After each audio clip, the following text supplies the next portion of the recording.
Hey, Xavier, good to see you for the first time. Yeah, good to see you too. Uh, I guess you just first of all, I mean, it's obviously that Coach Luke has a lot of confidence in the way you're playing. Now you got the step right in for Warren when he got sick last week. Kind of where do you feel your own individual game to kind of taking that next step to put you in the spot you're in right now? Um, I kind of credit that to everybody else on the O line. Helping me out, make sure I'm on the top of my stuff. If it wasn't for them, they help build my confidence and make sure I'm ready to play. And obviously when my name's called, I got to be ready. Yeah, Xavier, wanted to ask about the move from tackle to guard. I feel like last time we saw you, you were playing tackle in the Peach Bowl, and it's not too often that you see a 6'7" guard. Mm-hmm. Yeah, so the transition to guard, I mean, obviously it took some getting used to at first, but I mean, I got to be ready to play wherever I'm needed to play. And I don't think height is an excuse. Last year we had Ben, who's about my height. And there was no excuse. Ben didn't have an excuse, so I got to just get in and play. If they needed me at center, I would learn how to play center, and I would get in there at center. Okay, let's go to Seth Emerson and followed by Connor Riley. Xavier, you could probably answer this in a long version, so I know you want to keep it short, but how in Rhode Island, where exactly did you live? How did you get discovered? How did the word get out on you? What's new? Because there aren't many guys that come out of Rhode Island at all, and not many end up in the SEC. For sure. So I'm from a small town, West Warwick, Rhode Island. And I went to a school called Bishop Hendricken High School. It was an all boys private high school. And there, I didn't really start getting recruited until my junior year. I was always a track guy. I threw track. I thought that's what I was going to go to college for, is for throwing track. And my sophomore year, we had a senior by the name of Quiddy Pay who committed to Michigan for DN. He just went first round in this past draft. And I think all of the college coaches coming to see him and coming to visit him, and his motivation for me, just seeing a big kid who had so much potential, and him pushing me helped mold my game and helped me become a recruitable player. So when all these coaches were coming to visit him, they stopped and looked, who's this kid?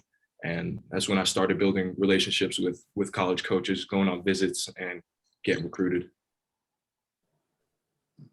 Thanks. Hey, Xavier, I wondered if you could take me back through last Saturday. Were you expecting to play? And then when your number ultimately does get called, how did you think you performed on the road at Tennessee? Yeah, so, I mean, obviously I always got to be ready to play. That's why we travel. Just always got to be ready when your name's called. How I played, I think I have a lot of things I need to work on and improve in my game. But I think my teammates around me helped me stay in the game, help keep me confident and cool and collected. Obviously, I missed a couple of things here and there, but that's all on me. That's about preparation and just being ready to step in. I think as a unit, I think we played well. We definitely all got a couple of things we need to work on, finishing and stuff. But I'm glad we went into that hostile environment and got some work done. Okay, let's go to Chip Towers, followed by Jake Rowe. Yes, I was just wondering, in the Tennessee game, did you expect to play that day, or was it? I know the flu was running through the team, and apparently that was an issue with Warren. It looked like he tried to go, and then you found yourself in there pretty quick. And then, if you don't mind, if you could talk to, there's coming to play in the SEC, and then there's the realities of playing in the SEC and a place like that. I just wonder. I'm sure when you left home, everybody's like, well, why aren't you starting, or why aren't you the star left tackle already? But can you share some of the realities and toil that come with trying to play these positions at this level? Yeah, I think a lot of people back home especially don't understand just like how competitive it is down here and how much talent there is just in the SEC in general. I know a lot of people were wondering why I even, decided to go to the SEC. And it's really because this is the best place to grow as a player. And I understand that I wasn't a starter at first, but as long as I'm becoming the best player that I can be, I'm going to play when my time's ready. And I think Saturday, my time was ready. I mean, when Warren went down, I had to step up big and go in. Xavier, I noticed when you were playing the other night, I saw a couple times there on the sideline. Warren kind of had you. You guys were kind of eye to eye a little bit, talking, kind of right in each other's face about kind of what was going on. What kind of coaching were you getting from him? I mean, I know he's seen a lot, having played center, having played guard. How helpful was he to you throughout that game? I mean, Warren's like my mentor, man. You know, he's had a lot more experience playing than I have. So, especially at guard. So I knew that if I had any questions or if I wasn't 100% confident about something, I could go ask him, and you know, he would steer me in the right direction. He'd always tell me, you know, I would take the criticism for him, or you know, I would listen to him when he would tell me things I need to work on. You know, keep my hands up, feet moving, stuff like that. To help me in the game. So I think he helped a lot. Okay, let's go to Tyler Griffith, followed by Jake Jennings. Hey, Xavier. So after the last game against Tennessee, some clips went viral of you and some of the other offensive linemen, you know, getting up in the second level and putting some guys on their back. Is that something you really look forward to, you know, when a play is called? Like, what goes through your mind when you know you're about to get to block some of those guys on the second level? Of course, you know, that's going through my mind every play, and I'm sure it's going through everybody's mind on the rest of the line. Is just finishing your man. You know, number one is just getting your assignment done and completed, and you know, after that, it's finishing it.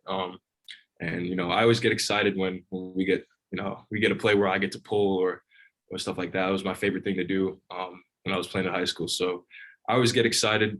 I just try to go out there and just compete, man. No question for me. I'm just sitting in today. Okay, we've got a couple of minutes left. I'll just open it up to anyone that's got a question. Yeah, Xavier, when you were making that move, what was it that in your skill set that Coach Luke maybe said, you know, hey, we think that you would be a good fit at guard? And going back to what you said about things that you feel like you could improve from the Tennessee game, what were a couple of those things? A couple of things I need to improve on is just keeping my base. I think sometimes, you know, when I get up to the second level, I know there was a play where, you know, I got hit off the linebacker, bumped into Xavier. Just keeping my base, keeping my feet separated. I brought my feet too far in, and you can't cross your feet over. So things like that. And then keeping my head back on pass pro.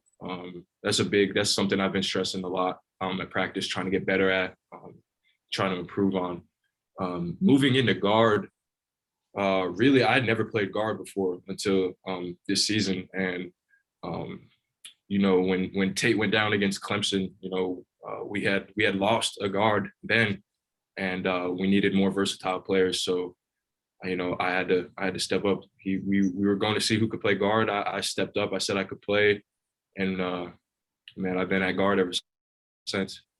Xavier, can you speak to what it's like going up against Jalen, Jordan, Devontae, and how they compare, if at all, to anything you faced?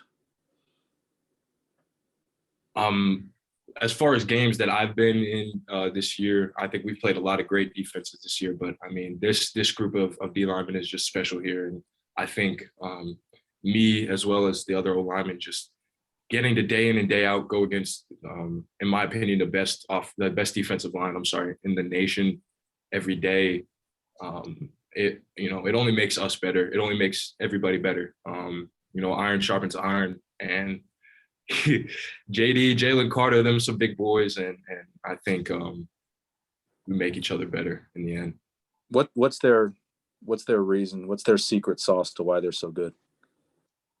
They're relentless. I think they're relentless with their effort. You know, you don't see a lot of plays where they just give up, or they get beat and they give up.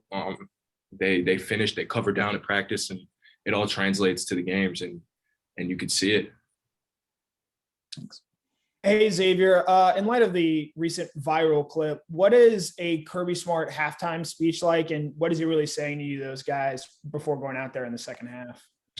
You know, I haven't really I heard much about the video. I haven't seen it. I just heard a little bit about it, but haven't been focused on. I know Kirby, Coach Smart, he just gets us motivated, man. Go. He wants us to go, you know, punish them when we come out of halftime. So, or pregame even too. You know, that's his job as a coach, just get everybody hyped up. So I think he does a great job of that. Got time for one more question. All right. Xavier, thanks for your time tonight. Appreciate